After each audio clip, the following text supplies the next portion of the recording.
Welcome everybody Wednesday night here on the Joe Quills Show. I am that guy Joe Quills, and I think we got a smaller stream here tonight, so um, we'll talk a little bit here, and still keeping an eye on the Phillies game, even though the Phillies are getting their ass kicked 11-4 right now. Because I did a same game parlay, and of course I'm 3 for 4. Typical shit. It's almost like I'm playing the pick four at Gulfstream or Aqueduct or Keeneland or whatever, where I get the first three, but I can't get that fourth one home. So, so, uh, so what I had today, I had, I'm getting hit with an IM there. Um, so, um,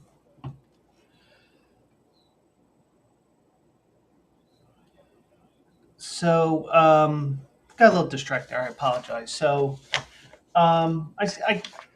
Basically, what I do is I put money in my Fanatics account. And by the way, you can always get all the links for all the different um partners we have right now. And for some reason, it's now asking me for my passcode, a one-time passcode. So I decided today to play a game day parlay, and it was a 50% boost. So I went with the Giants money line because Aaron Nola has been shit this year. Bryce Harper hits. He hit a home run, tied the game at 4, gave the Phillies fans hope. Rafael Marchand under half a hit, which basically means he goes hitless, and he's 0 for 4 tonight. He just popped out. But Lamont Wade, the Giants' first baseman, he is 0 for 3 with 2 walks.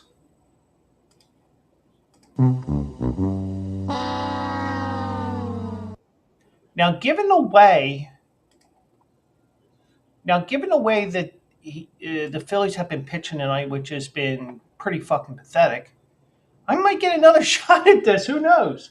We uh, might need to get another 3-4 runs on the board, but um, yeah, we got to, the way this game is, and basically these are one of those games where if you really want to punish your kids and they're a baseball fan, make them watch the first inning of this game because Aaron Nola was wild and was getting hit around a little bit, and then Robbie Ray, I think that's his name, Robbie Ray. Yeah, Robbie Ray. He couldn't hit water if he fell out of a boat. I mean, that's how wild he was. And granted, you got a real windy night there at the ballpark and everything, and um, just that it was just such a um, just a tough night. And once again, I'm going to go 3 for 4 in another parlay. I think I had another parlay which was an all hit parlay. I think I'm going to go 3 for 5 for that, but you need all 5. Um, but apparently, Fanatics doesn't have round robins. Because what I was going to do is I was going to play a round robin, 5 choose 3, as I like to call it. My mathematical background from when I was in college, the first go round and everything else. Um, but yeah, I mean, just dumb luck if you ask me. So just not a good night to be a Philly sports fan. Well, it is good that the Sixers are done. Um, and I have an unbelievable stat that I'm going to share in a moment here because you need to see, if you want to see how bad it was for the Sixers this year, um, I will find it here for you. Um,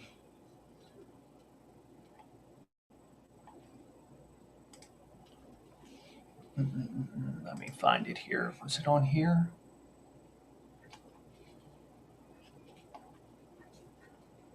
Okay, there it is. So I'm going to share this here.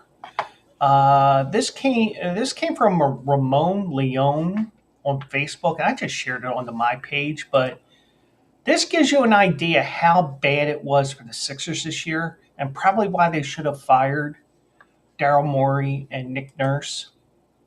Where do you see this stat? The Sixers went 24 and 58 on the year. Pretty fucking pathetic, if you ask me. The Eagles won 18 games this year. They went 18 and 3. And after they started off 2 and 1, they were 16 and 1 the rest of the way. So you tell me how bad that season was for the Sixers. Because the Sixers only won 6 more games than the Eagles. That is an amazing stat that, that somebody brought in. Probably Ramon here probably didn't create this graphic, but he shared it, and he's getting credit um, only because of the fact that I found the link. Um, so credit to him for uh, sharing that, even though it's probably some major sports group that made that graphic up. Uh, but Phillies are on their way to a loss here, and the pitcher that's in there now, the guy that they picked up on waivers right before the start of the season, he's apparently going to make sure I don't get my parlay tonight. So, oh well. But going to be a quick show tonight. At least I think so. But next thing you know, I'll be talking here till like 2 in the morning. Um, but we're going to talk a little bit NIL, the whole thing with this Nico Amaliva. I think that's how it's pronounced. An update on Travis Hunter. Um, and I wouldn't totally look totally write off the Braves, even though they had that 0-7 start, where the thing where no MLB team start off 0-7s made the playoffs. Well, with the expanded playoffs that we have now, it's always possible. But we'll get to that as well here because they had one of their key players back today. Um, so about NIL. Now, when this became a thing, I don't think what's going on with a lot of these student athletes, and I'm using finger quotes here because, they're allegedly student athletes. Um, you know, Apparently they just sell themselves to the highest bidder every year. And between NIL and the transfer portal, everything's turned into an epic shit show. Plain and simple.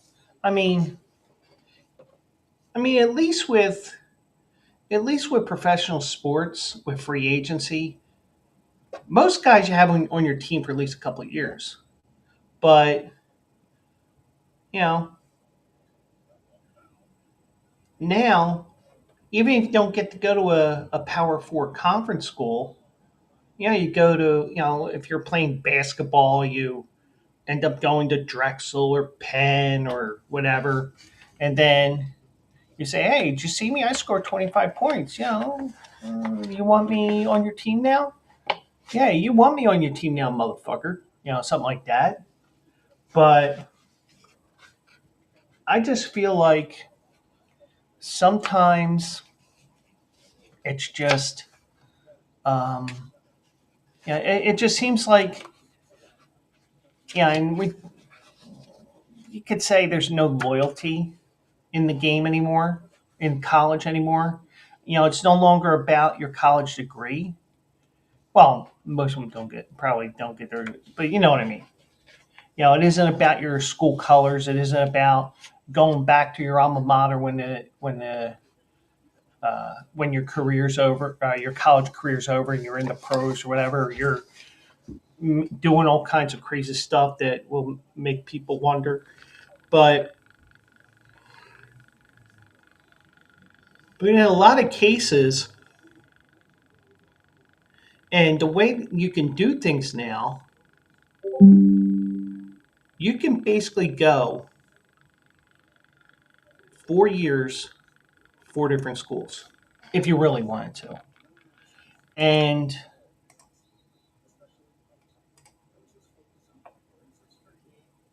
the way things are now,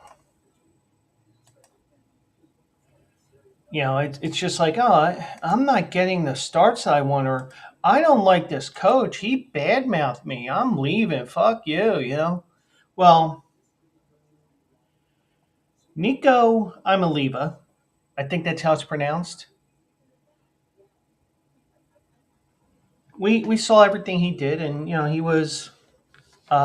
wanted more money from Tennessee, or at least his agency wanted more money from Tennessee, and with some things that Tennessee found out, they said, Nico, you're leaving.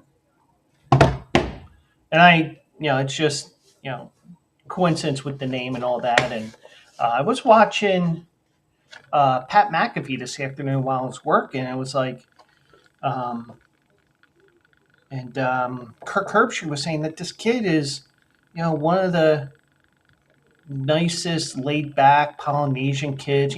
It just had to fit the stereotype, if you want to call it a stereotype, that Polynesians are laid back, and that's not a bad thing. That's a good thing.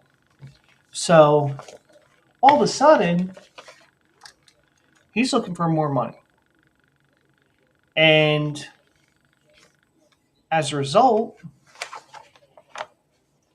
and probably because he was late in the game to get into the transfer portal, he's now seeing that maybe I should have stayed at Tennessee one more year, because he's trying to sell himself, and the market that he's expecting is not what he's getting.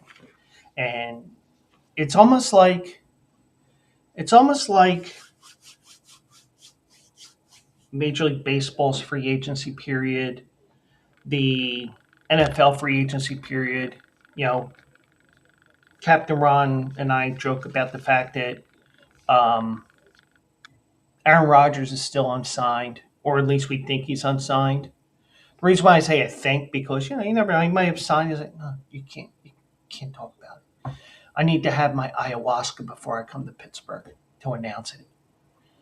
Or I need to make sure you're not going to get a quarterback in the draft, because I'm much better than those new kids that are coming in, or whatever he might say. But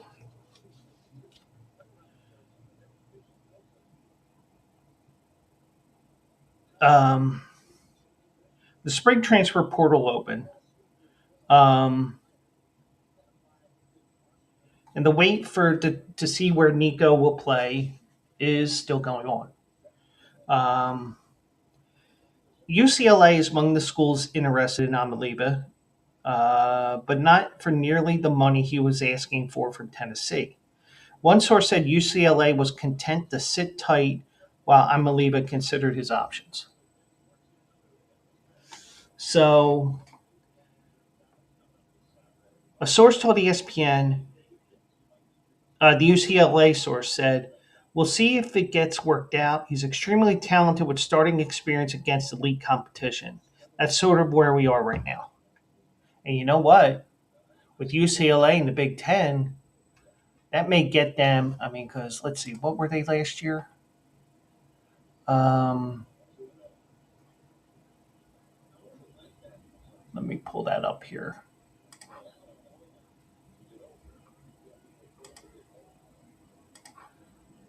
UCLA last year was 3-6 and 5-7 overall.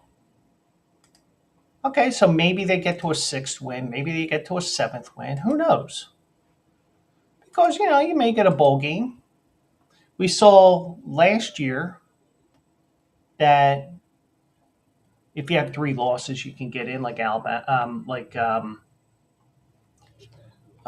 who had three losses last year? Drawing a blank here now. I gotta look it up. Um,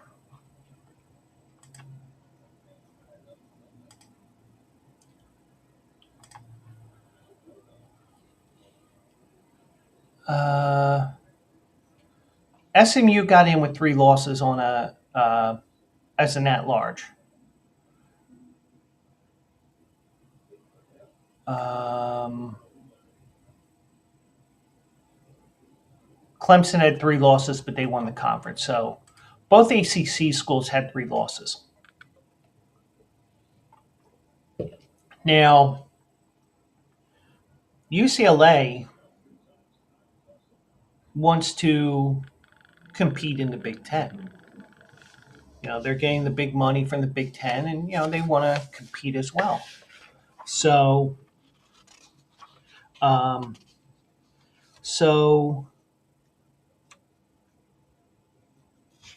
he, I can see why they want to do it, but they're going to say, well, we'll wait a little bit. We'll see. We'll see if he comes to his senses a little bit, and he's not going back to Tennessee, but he's going to need a place to play this year.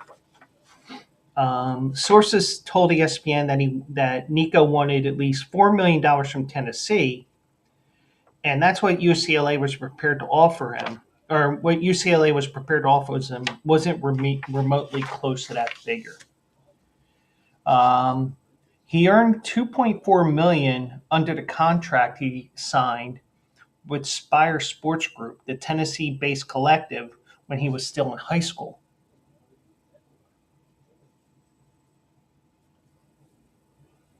Now, that deal would have paid around $10 million, if you just say 2.4 times 4, had he stayed 4 years at Tennessee. Josh Heupel, the Tennessee head coach, announced on Saturday after the Volunteers spring game that the program was moving forward without him after he missed practice and meetings Friday and didn't alert anybody on the team or return any calls or text messages afterwards. Now, what happened that all this hit the fan? Well, um, well, Heupel thanked Imaliva and called the current situation unfortunate, but he said there's no one bigger than the Power T, and that includes me. The Power T meaning the Tennessee logo. So I think that's the one thing. Even though you're making the money, you you look to you do what you can with what you have. But that's why when it comes to when I expand this podcast down the road, or podcast and whatever, and let's say I have a producer, let's say I have this, let's say I have that, let's say that pipe dream that I have where I want to turn it into a poor man's Pat McAfee show. Not necessarily what he does, but it's like, well, all right, well, the 2 hours is up. We're going to continue, but we're going to continue on Twitch, that sort of thing. But um, but the one thing is, and I've said this many times to people, you know, you may have a higher title than me. I mean, like for example, my job at work. I have my position. There's people that are yay further up than me, and then there's management. So everything is slotted in through the collective bargaining and stuff like that. But just in terms of the office setting, for the most part, I consider us all on the same level because we're trying to reach one big goal. So And that's how I feel. Even though I may be the head dictator, that would be my official title. And I might have Mike being whatever, and let's say AJ something, and Stephen Luker's another thing, and somebody else I bring in from off the street is somebody else. You know, even though you technically have those titles, we're all a team, and in a way, those titles in a way don't really matter too much because of the fact that this is what it's all about, being a team. So, and I don't blame Josh Heupel for saying that because at the end of the day, it's just the end. No, seriously. I was going to say at the end of the day, it's just the end of the day, but at the end of the day, you all got to work together. Whether you are the star quarterback or the walk on who's never going to see a play on Tennessee's field, but you're out there every day practicing with the team, making sure they're ready for their game. Everybody plays a part in the team, whether it's more high profile or something that we don't see on Friday or Saturday, depending on when that game is. But um, now, sources told ESPN Amaliva representatives asked to redo his deal just before the close of the winter portal in December after Tennessee's playoff loss to Ohio State. But his deal was unchanged, and Amaliva did not enter the winter portal. His father, Nick, also wanted Tennessee to surround his son with better receivers and a more effective offensive line and pass protection. Okay, so, but the thing is, you got to remember when you're recruiting from high school to college, if you think about it, some people maybe 3, 4, 5 star recruits, they go belly up. Whereas you may have a 1 star, 2 star player, and next thing you're like, why do we rate him so low? But it's all about the team as well. So, um,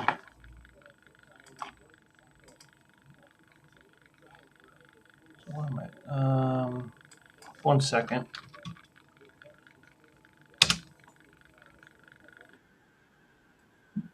Whoops. So, you know, you, you know, it seems like maybe the collective that paid him that 2.4 million, it got into his head, and you're seeing the immaturity of an 18, 19 year old. Um, that may be the case here. Um, Now, this is what probably got Amaliva kicked off the team essentially. Before the start of practice, the spring practice period, Amaliva's representative reached out to Oregon to gauge its interest in the quarterback, but the school said it wasn't interested.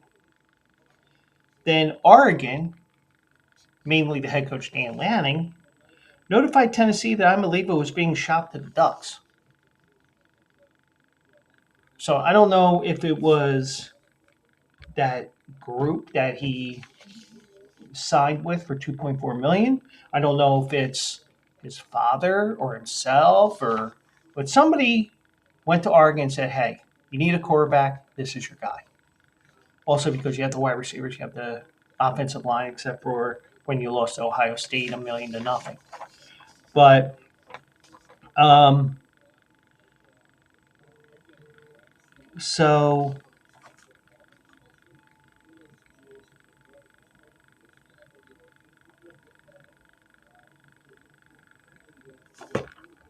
um,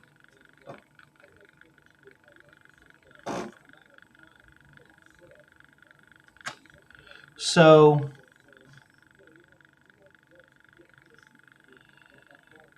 So Imaliva was a 5 star prospect from Long Beach. He was recruited by UCLA. His younger brother, Madden Imaliva, committed to UCLA out of high school, but changed his commitment last minute and signed with Arkansas. Um, Now, this could have a ripple effect if Imaliva ends up at UCLA because the Bruins' current quarterback, Joey Aguilar, has been covering their bases, representatives for him have been covering their bases and making calls to other schools to gauge their interest in Aguiar, who transferred from Appalachian State this offseason and exits spring practice as the UCLA's likely starter. So you're getting all kinds of chaos here right now. And, I just wonder, is NIL really worth it the way that they have it right now?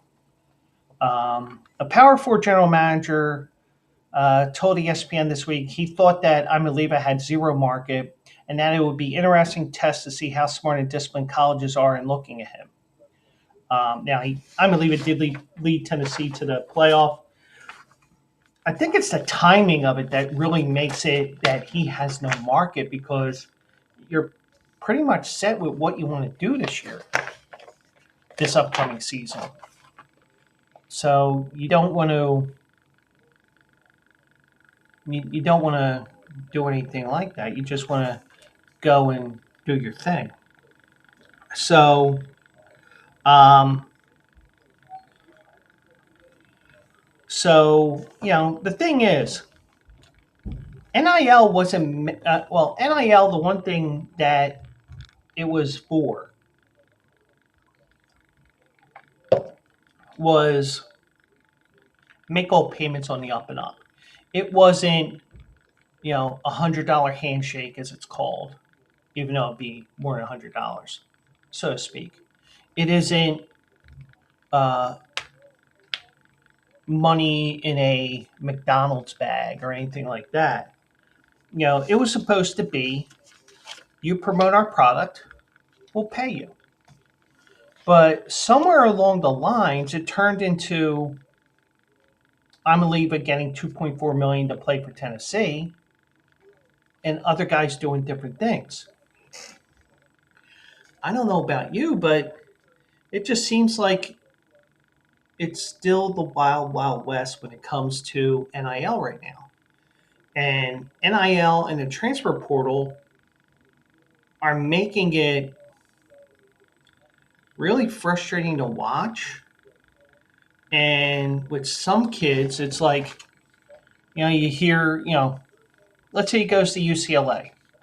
And let's say it wasn't all this BS that's going on. All of a sudden, it's like, wait a second, wasn't he with Tennessee last year? Then you got to look up his name on Google. It's like, oh yeah, he was with Tennessee last year. But we know that everything going on, that controversy and all the drama that was occurring over the last week or two. So it's the thing is, and maybe I'm old school, even though I do sympathize with those that did not have name, image, and likeness or anything like that. The one thing I will say though,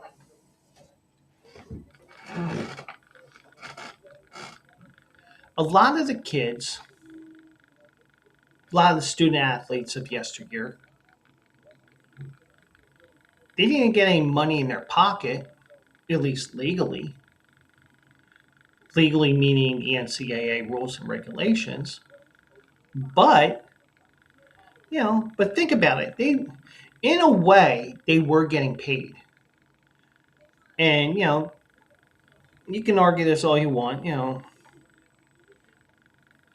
I mean, in a way, they're still getting paid because many of those student athletes, finger quotes, were getting free room and board, because free tuition, free room and board, because he can throw a football, he can shoot a 3-pointer, he can hit a 3-run homer when we need it.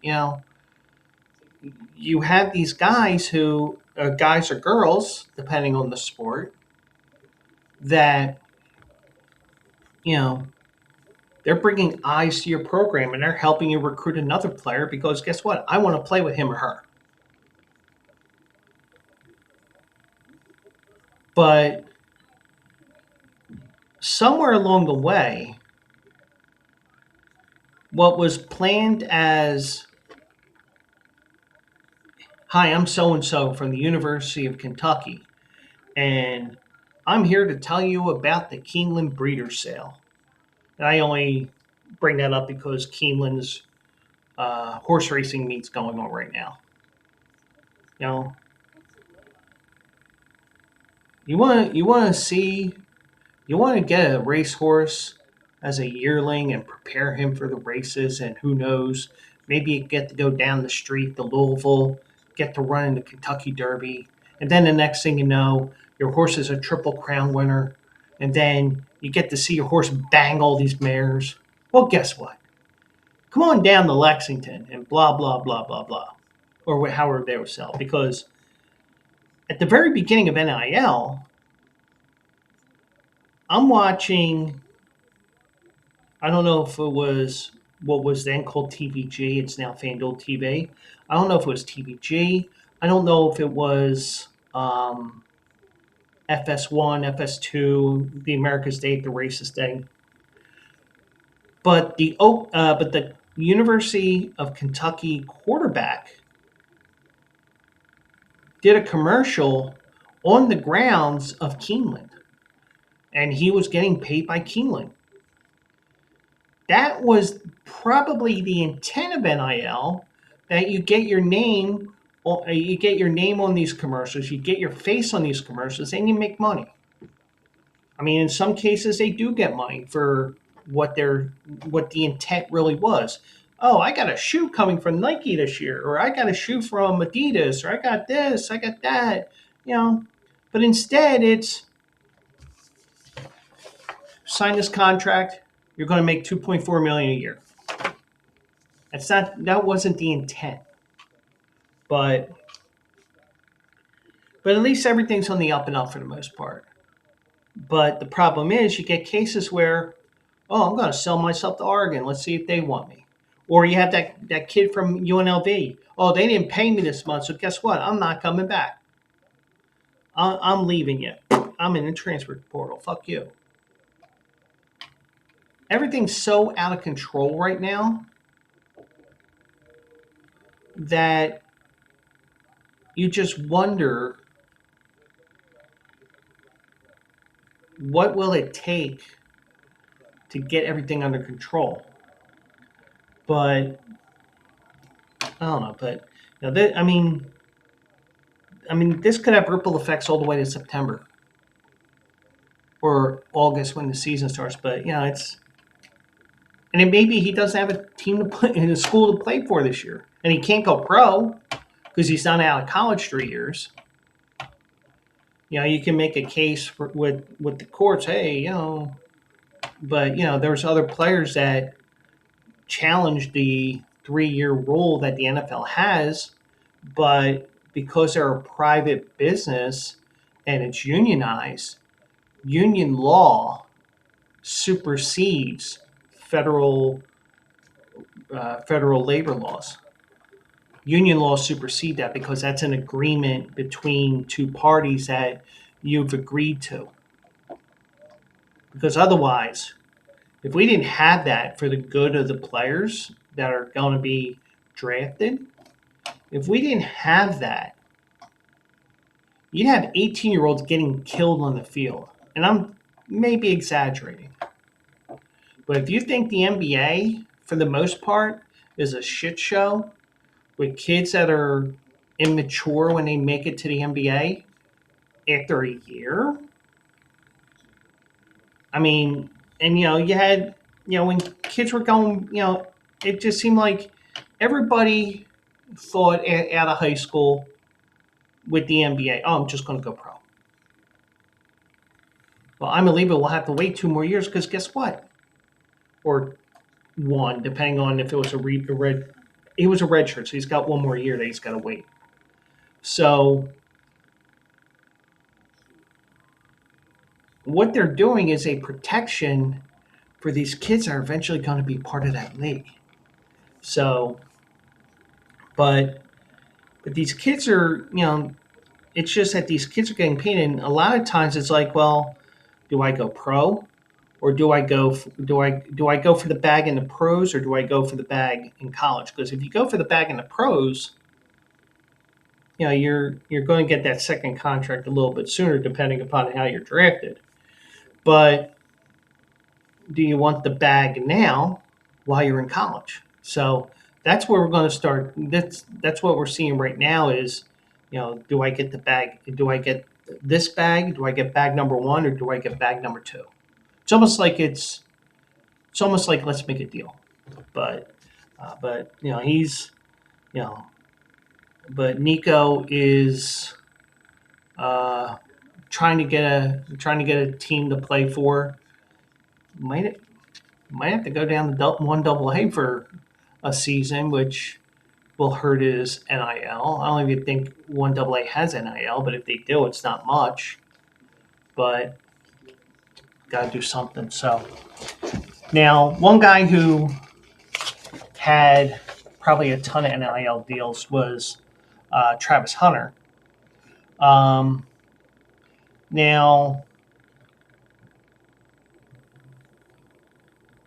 Joe Shane, the Giants general manager, said Wednesday, if Travis Hunter gets drafted by the Giants third overall next week in the draft, he will get his wish and play both cornerback and wide receiver. Now, I don't know if that's a sign that they did. And I wish I made a note of who tweeted something like something is going on that they're having a late um, pro workout because I wish I saw who did that because I could pull it up and all that, but I don't know who it was. But it is strange that this time you're doing these workouts as late as it is in the process. So that's what I'm trying to say. But so Joe Shane said we're not afraid to play him on both sides of the ball. And if you remember me from last night, I was saying, because think about it, and I even talked about the tush push a couple of weeks ago. I said, you argue, oh, it's one hit away from a serious injury. Well, every play is one hit away from a serious injury. Whether it's a tush push or a route over the middle, or I mean, my God, look at what happened to DeMar Hamlin a couple years ago. I mean, that was just a freak accident. But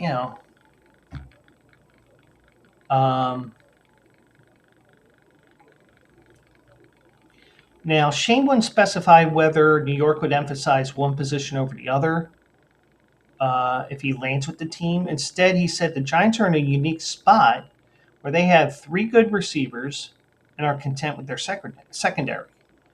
That would give them options. Really, they have options? You're probably looking at another 4-12 year, 4-13 or wherever they went last year. Hunter made it clear earlier in the week that he would not be okay with the team telling him he would only play one side of the ball. He said, "Oh, I'm never playing football again." I think that I think you're going to see, and the thing is, karma can be a real bitch.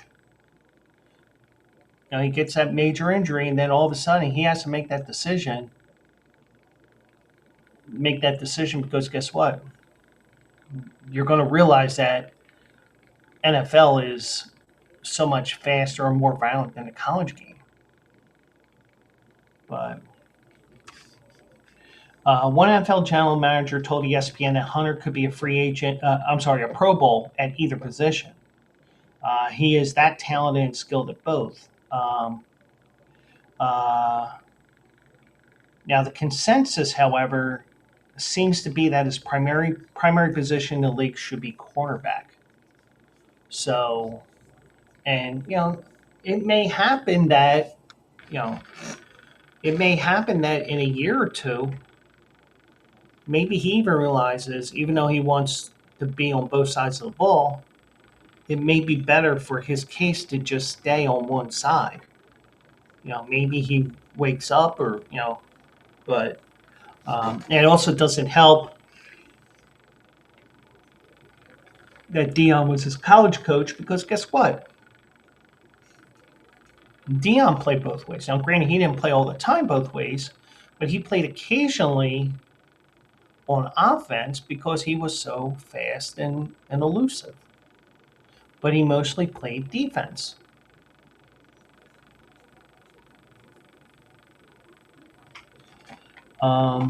Shane knows it would be difficult for Hunter to pull off the double dip at the NFL level. There is both the physical and mental aspects, which could be challenging. And the thing is, one hit, like I said, one hit, next thing you know, you may be dead on the field and brought back to life. You may be whatever. You may have a serious leg injury. You may have a torn Achilles. You may have a torn ACL. And next thing you know, you're rehabbing for a year.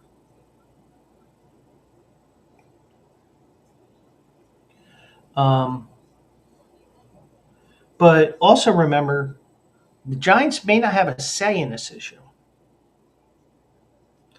because they have to make sure Hunter's available. He is among the top options for the Cleveland Browns with the second overall pick. So you could see Travis Hunter at the Mistake by the Lake. Now, the question is, what would the Giants do if Hunter gets drafted by Cleveland? Now, they have to decide whether or not to bypass a quarterback with the number 3 pick. His college teammate Shedeur Sanders has been linked to the Giants throughout, and the process throughout the process he had a private workout with the team scheduled for Thursday in Boulder. So that Shedeur Sanders workout. Let me see if I can find that.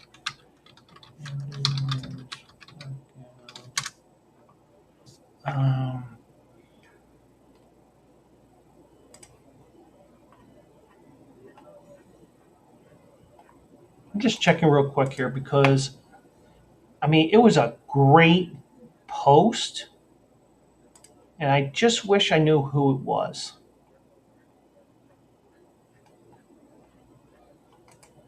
And it just sucks I did not. I'm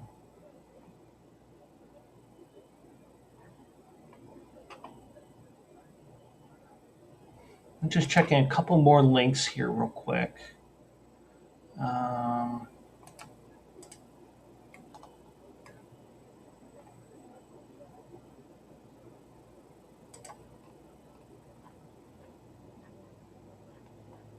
Rich Eisen had that as a topic today, but it's a 10-minute video, and I'm not going to go through 10 minutes of video.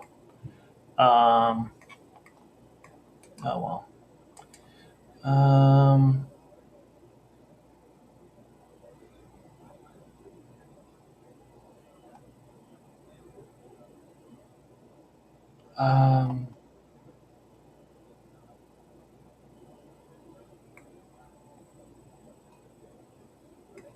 well. I wish I made a note of who that chairman. Welcome in. The only Pleasant Phillies fan I know. The last two nights I have not been pleasant watching the Phillies game. Not because the Phillies won yesterday and lost tonight. I played a single game parlay tonight. Went 3 out of 4. Last night I had a four-part parlay. 4 different guys to get a base hit. 3 of them got them. So guess what? I just have bad luck right now. But seriously, gotta love chairman. But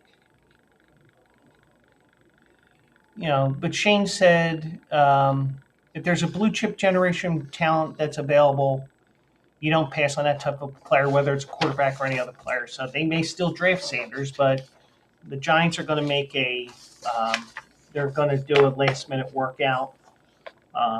Whether they end up doing anything, we'll see. But um, but the one thing I will say is, um, you know, when the draft when the draft goes off next Thursday, the first round, I'm gonna be waiting here all day. Whoop de do. Yeah. Haha, Dallas, you suck. Haha. Detroit, what are you thinking? You know, or ooh, I like that pick for Detroit. Or I like that, and oh, I really wanted that guy, something like that. Then you get to the end of the night, it's finally the Eagles pick, and Howie Roseman will probably trade down. I mean, I don't know what's going to happen, but I'm just playing around with you guys. Um, but you know, it is what it is. So, one final story here, and this will get Chairman's attention here because he is a Braves fan. Spencer Strider made his first start, and I said this to a couple of people. I think I may have even said it on here. Even with the Braves starting out 0-7 and that stat that no team that has started out 0-7 has made the playoffs. Most of the times when a team's going 0-7, they've been a total shit team, or it was a good team that started off bad. That they only had their only option to get in the playoffs was to win their division, or even win the American or National League. Because pre 1969, there was only two teams that made the playoffs. Now you have 12. But now you have 12 teams that get in, and with the fact that there's two different ways that you can get into the playoffs. You can either win your division, or you can be one of those three teams that are the best of the rest. That 0-7 may not be a bad thing, but it is I mean, because the season is 162 games, it isn't like you're in a 17 game season, you start off 0-5. It's like 0-5, oh shit, time to fire the coach. You go 0-7, it's like, all right, guys, we still got 155. Yeah, I know we're injured, we're this, we're that, but you got Acuna out, you got other guys that are out. Spencer Strider came back. That's the first major piece that came back.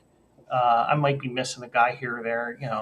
That's fine. But the one thing I did say to at least a couple of people, just because the Braves are 0-7, I wouldn't write them off.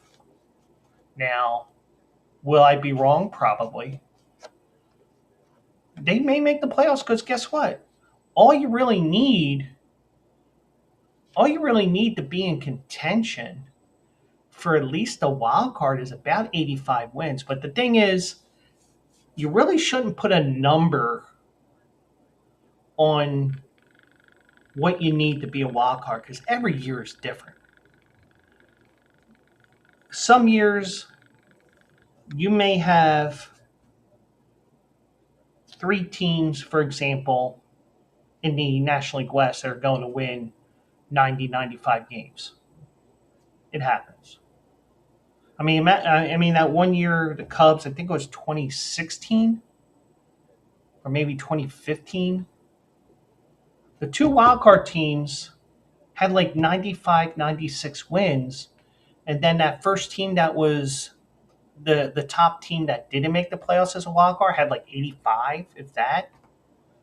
Sometimes you have these years where the six teams are locked in, even though you don't know what order they're going to be or who plays who. But some years you get that number goes higher. Sometimes that goes lower. I played a season of out of the park baseball a couple years ago. One of the 24 game I think it was, and I played a full season. I got a team in as a wild card with a losing record, and we may see that in real life Major League Baseball. Who knows? But we probably won't with the fact that if you have a team like the Chicago White Sox who lose 123 games, or whatever they lost last year, 122. Who knows? It may be 125, maybe 130, or it may just be that they start winning. But the thing is, all those losses they redistribute towards the top part of the standings, and that middle ground that you see, you're going to see that okay, well, since this team is 40 and 122, okay, we're now going to see instead of 16 teams with records of 500 or higher, it's now 19, it's now 20. It's just the way the wins and losses distribute throughout the standings. And when you have 2 3 teams with 100 plus losses, it really it really gets away from the mediocrity, if that's such a word, the mediocrity that most leagues are trying to get with salary caps and stuff like that. But I wouldn't sleep on the Braves. And it's only April 16th, even though they lost today. But they're starting to get their pieces back. And Acuna's going to be back soon. I'm sure there's other guys that are injured. I don't know who they are off the top of my head because I didn't look into that too much. But um,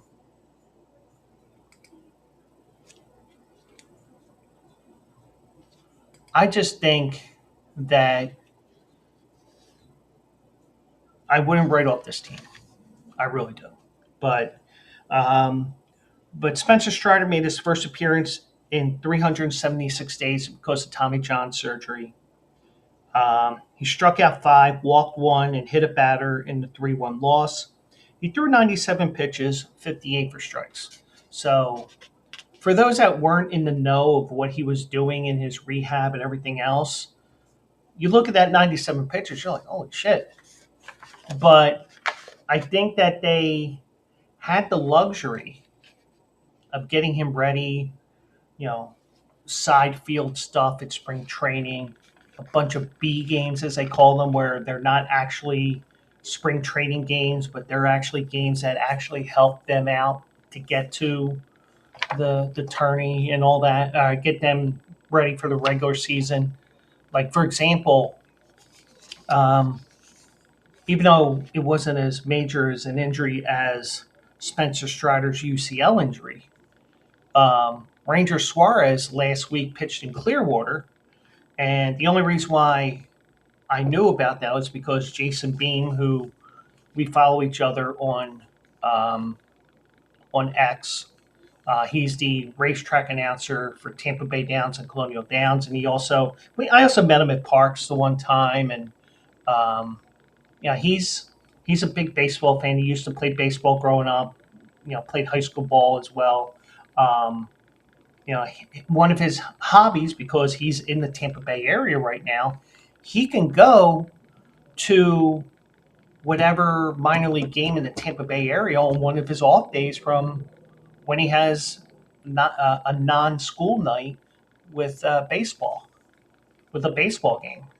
So you can see, I mean, because I think he lives in Clearwater, so you can see the Clearwater Threshers, the Tampa Tarpons, even though they're on a backfield now. Um, Bradenton, Dunedin, a couple more, possibly that I'm forgetting, but um, so Spencer Strider. I mean, I didn't see, I wasn't really paying attention because also he's not on my fantasy team as either. So, um, but 97 pitches, obviously they were getting him ready without the spotlight on him. They had him going. They had him working. Had him rehabbing the minor league, the spring training facility, minor leagues, whatever. But Chris Bassett struck out a season high 10 batters. He allowed 3 hits. Toronto set a single game 9 inning record with 19 strikeouts. Bassett lowered his ERA to 0.77 after 4 starts. Um, um, and Strider kept it in perspective when Brian Schnicker immediately replaced Strider with Dylan Lee after he walked Anthony Santander. I think it was in the sixth inning.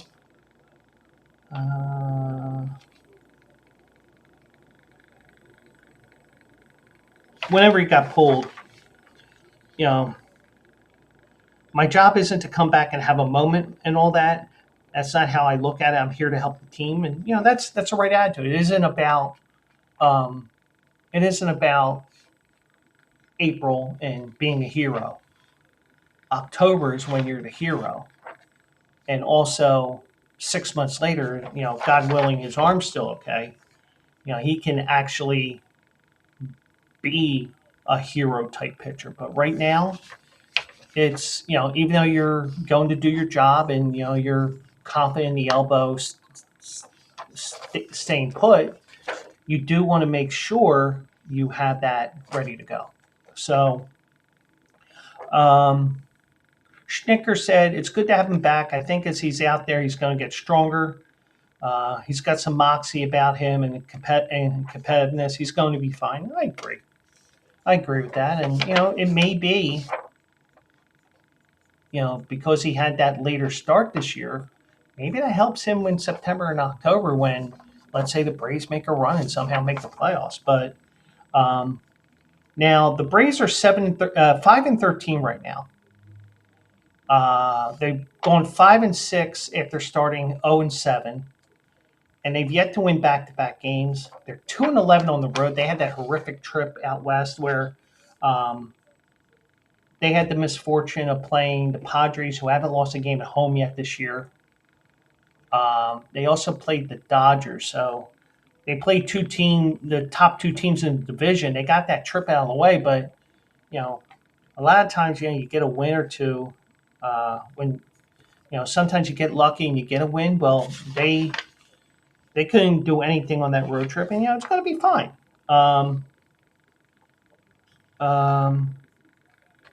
But there's a note here. Strider struck out 13 in 5 and a third innings in a dominant rehab start last Thursday at AAA, allowing 1 run and 3 hits. He threw 90 pitches, 62 for strikes, and reached 97 on his fastball. So he actually, maybe he was doing some backfield work, B game stuff to get ready, and then it's like, okay, well, now since we're up north, eventually we're going to get you a start in a minor league game, and so it's all part of the plan to get him back. And I'm telling you, do not count the Braves out. So what if they're 5-12, 5-13 right now? The Braves team is talented, and just because they got a tough start, it doesn't mean that they can't make it up, because guess what? Everybody plays everybody, and they are going to be fine towards the middle to end of the year. And don't be surprised if they pull off an upset or two. Well, I shouldn't say it like that because this isn't college football. But don't be surprised if they work their way back up in the race because, now granted, they're 6 games behind the Mets right now. But, things even out in the long run because they're going to play Colorado eventually, who's 3-14. They're eventually going to play the Athletics, who the Mets played already. Athletics are 7-10. They're going to play the White Sox, who are 4-12 right now. You're going to play these bad teams, and like I always tell you, even if they're good in terms of a win-loss record, it's about catching teams at the right time. Like, for example, the Dodgers came to Philly. Philly was so far this year, early on. Dodgers came in after going 8-0 to start the season. They won 2 games in Japan. They swept the Braves. It was 8-0. So instead, they came here. It was a cold night and everything else. They lose a game. You're going to lose games in baseball. It's just the way the sport is made. But it is what it is. So I just want to remind you that Saturday will be another edition of Also Eligible. I will be live at 10 a.m. on the Bleacher Brothers channels. Let me go back over here. And I spammed in the, well, spam ain't the right word, but um, if you're watching on Twitch, that's why you should be on Twitch, because I can do things like that. Even though it gives me the skull head or whatever emoji that's supposed to be on the EVMux program I use. You know, um, I'm live every Saturday morning at 10 a.m.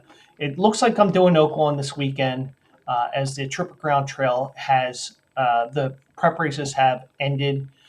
There was some news today. Owen Almighty, whose connection said, "Oh, we're not running in the Derby." Well, now they're running in the Derby again, so they will be running in the Derby. So he rejoins the field. I don't think he's got a shot, because I don't think he can go a mile and a quarter. Um, and next Saturday, the 26th, the field will be announced. Um, so, and probably what I'm going to do on Friday, one of the things I planned that's not apartment related is I'm going to get caught up with everything um, with the field of 20 and the also eligibles, to give you guys a background of each of the horses here as they uh, attempt to run under the spires here for the Run for the Roses the following Saturday, May 3rd.